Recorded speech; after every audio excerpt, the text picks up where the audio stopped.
சொன்னால் வளமுண்டு.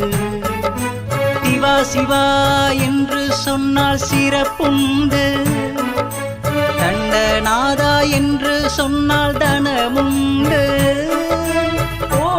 திரிணி என்று சொன்னால் புகழுண்டு.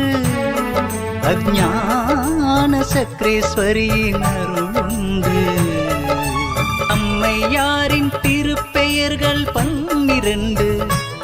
அதை அனுதினமும் உச்சரித்தால் பலனுண்டு.